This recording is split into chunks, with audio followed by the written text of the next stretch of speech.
Hi, I'm Christian Lee. I'm part of Aztec Music Group, and we're here with. Would you like to introduce yourself? My name is Taska Black, and I make music.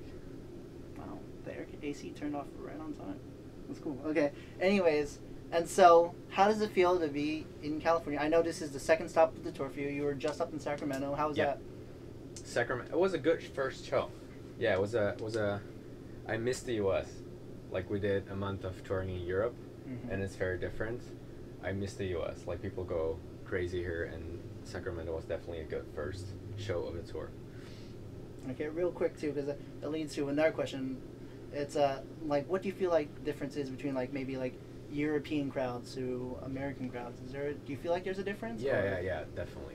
It's funny because I was talking about this with San earlier.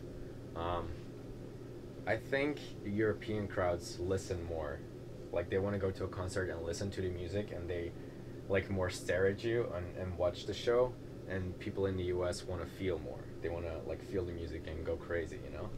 And I feel like doing shows here gives me more energy, but I also got to realize that like when I'm doing shows in Europe, like I might have the impression that the crowd is not super enthusiastic, but like afterwards you get like a lot of message and a lot of people like saying that the show was really nice, and you see like people singing along and they're really listening. So that's for me the biggest difference. Yeah.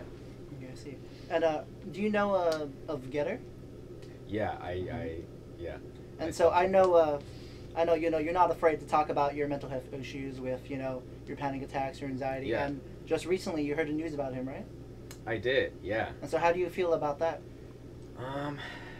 Because like you said, the crowds here, I think they do it more for the feeling, and he just dropped, I believe, was a great album, but I guess it wasn't well received. I thought it was a great album too, and I'm surprised that when I heard that news, I felt very lucky that I had such a good fan base, and also San, like we all have great fans because they follow us wherever we go. Like if I want to try something new, the fans are super supportive. So I'm super surprised that like his fan base responded like that to his like new vision. So I'm kind of shocked, and it kind of made me scared because I'm also like trying to like push boundaries and like reinvent myself. So it made me a little bit scared to like put my new stuff out there, So yeah, mixed feelings about that. Well, so far though, I think your music so far has been pretty good. Thank you, appreciate that. Okay, and let's move on to a lighter topic. I like to ask this, and because right now you're in San Diego, we're known for our great Mexican food. Have you ever had like a California burrito or carne asada fries before? Well, I was talking to East Coast earlier, and he said like when you're here, you should definitely get Mexican food. So maybe that's what I'll try tonight. I don't think I've ever had proper Mexican food. That's good. Okay, and just real quick too, because I know, I think there is a difference between like maybe like American fries and like Belgian fries or Belgian waffles. And like, what is the difference? Because I've never been to Belgium, so I don't know. That's hard to explain. You have to taste it. Like Belgian fries are the best fries in the world. Really? No, oh yeah, for sure. I don't know. You have to taste it. I can't explain it. I think they're a little bit thicker too, a little bit more potato to it. But I don't know. You have to taste it. Okay. Whenever you're in Belgium, I'll take you to get some good fries. Yeah. Thank you. I appreciate that. All right. And so speaking of Belgium too, you were born there, correct? I was born in Antwerp. Yeah. Okay, and so let's go talk about your childhood for a little bit. And so, what was it like going to a musical like at such a young age? For like most of your childhood. To music school? Yeah, because you played. I believe that's what you did at starting at 4, right? Yeah, like my parents thought when I was very, very young, like 3-4 years old, they thought I was very musical because I was like snapping my fingers all the time and stuff. So my mom loved the violin, so she brought me to this private violin school for children. So that's how everything started for me, and I started playing the violin when I was 4.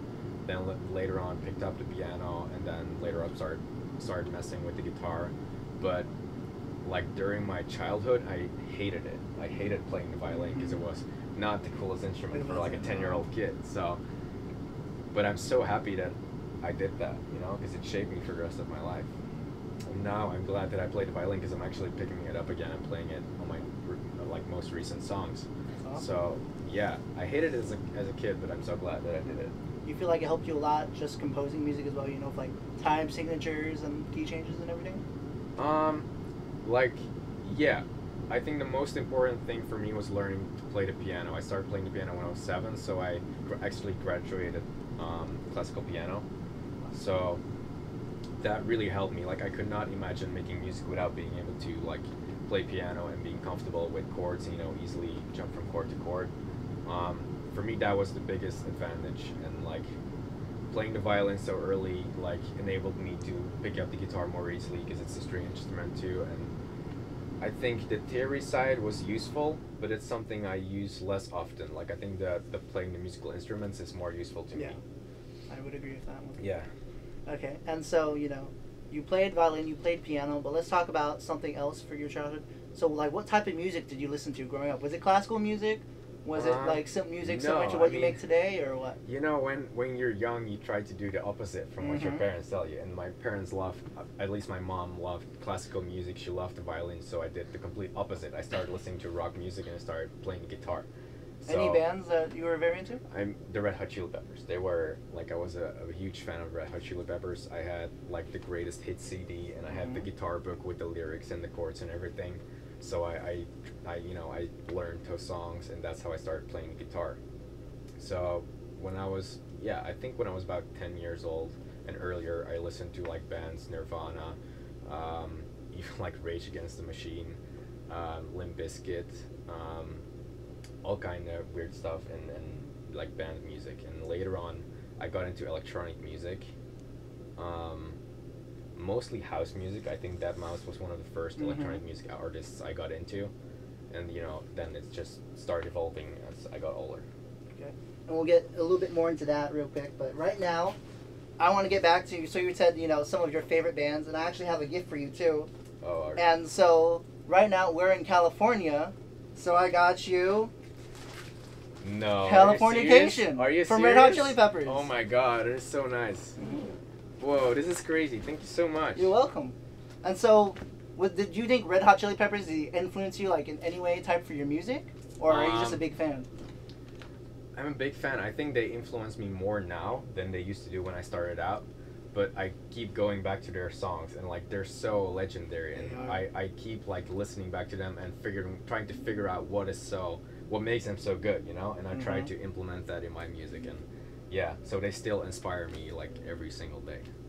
Okay, and so let's go back to like what you were saying earlier too. You went through like a Deadmau5 phase, a dubstep phase, and I actually want to play something because, let me do a little bit of background for you on this. So, you know, it was kind of hard to find some information on you, but then I found out there was this old site on Belgium that shut down maybe like a year ago. It was like homerecording.be. And so I'm going to play a song for you. I want to see if you remember this. It's actually a pretty good song. Oh my god. And I remember it because I think you did an interview with someone named Lauren Ingle, and you mentioned you before Taska Black, you had some previous names. Yeah, and so this song... I really hope you did not find my old project.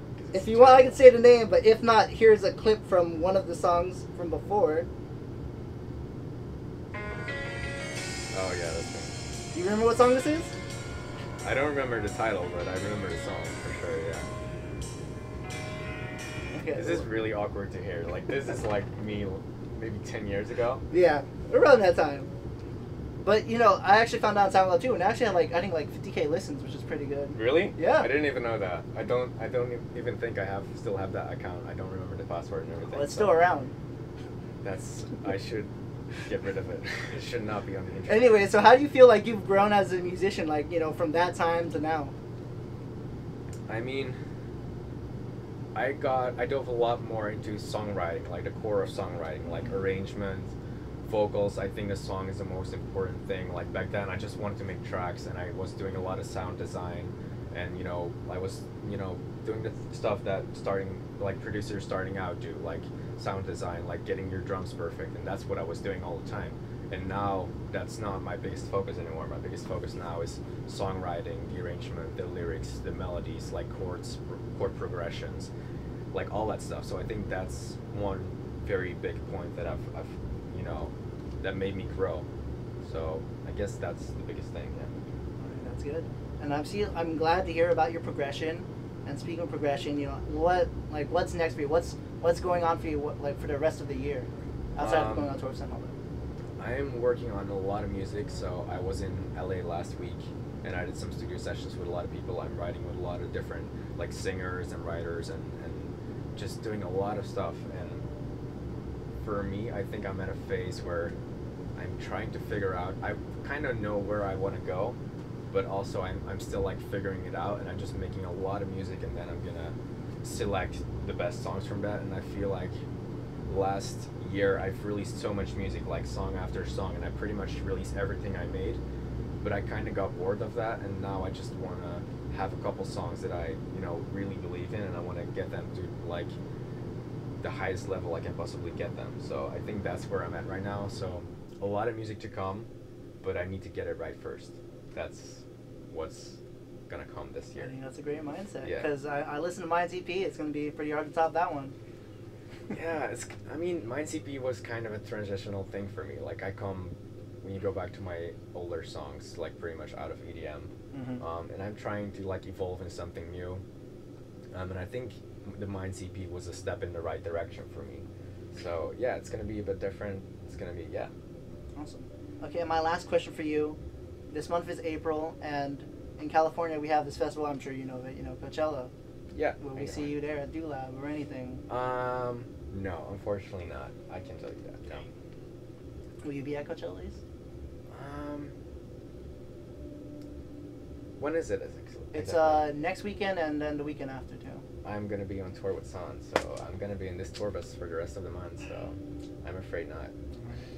Well, thank you for taking the time to talk about. Thank you for this record. This is amazing. Oh, of course. Thank I'm you so glad much. you enjoy it. But real quick though, where can we find your music? Where can we find you on social media? Taska Black on Facebook, on Twitter, on SoundCloud, Spotify, everywhere you can think of. Yeah. And Taska, Taska. Taska and Black. It's kind of obvious. And last but not least, do you have anything left to say to your fans, your friends, your family, anything? I want to say thank you to every single person that's listening to my music. And if you want to talk, if you want to let me know what you think of my music, send me a message on Instagram, and I'm here to talk.